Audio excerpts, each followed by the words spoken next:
side and brought in Vladimir Putin. And Vladimir Putin said, we're no longer playing that game. Russia's a sovereign state. We're going to assert our sovereign our sovereign control over our own economy, etc. People in the West started viewing him as a threat to the Western-based hegemony that had been established over Russia. So, this is a problem that when you combine NATO expansion with a leader that's now viewed as a threat, NATO expansion is no longer simply about bringing a security framework over Eastern Europe to prevent Eastern Europe from becoming like Yugoslavia. That was the original thinking behind the expansion of NATO. We must secure Eastern Europe to prevent Europe from confronting a series of Yugoslavia-type breakups and conflicts. But then as the expansion went over, you have Putin being perceived as a threat. So now Russia is a threat, and that threat is magnified in the eyes of the former Soviet satellite states like Poland and the Baltics, who have no love lost for Russia. So they magnify the notion of a Russian threat. And from a Russian perspective, they're now looking at an expanding NATO coming up to their borders that represents a direct threat to Russia. Right. And Russia had been speaking out about this. In 2007, Vladimir Putin gave what I consider to be one of the greatest political speeches in modern history. And that is address before the Munich Security Council, where he was supposed to be brought in as an act of surrender. The West expected him to bow down before his Western masters, to kiss the ring of his overlords, and to start playing the game of becoming assimilated into the West. Instead, Putin stood there in front of an audience of Western power brokers, and he chastised them. He chastised them about being acolytes of the United States. He chastised the United States about seeking to impose a singularity on the world. He chastised Europe and the United States about what had been done in Iraq after the 2003 invasion and occupation.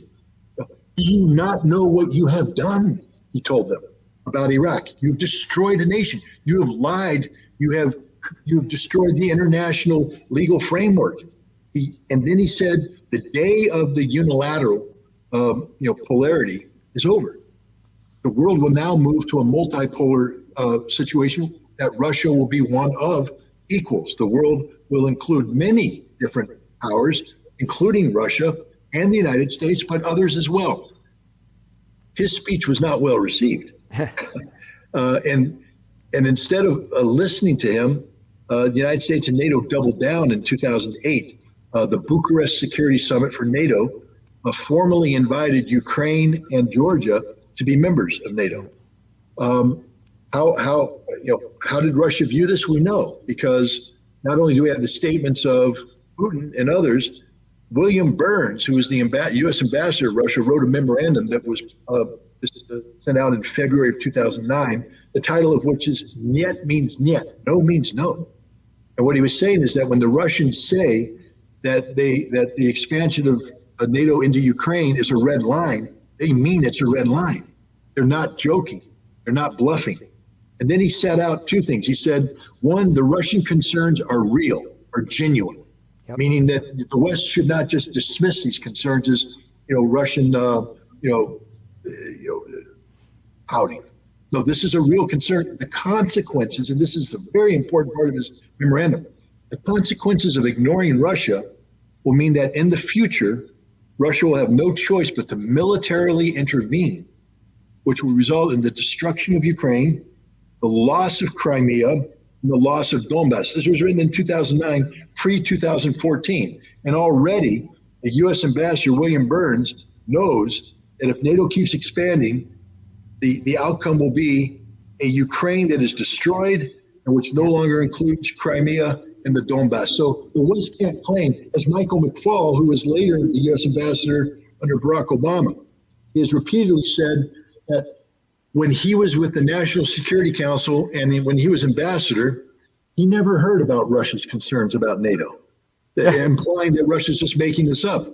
Well, he was in the National Security Council in February of 2009 when Burns's memorandum was written.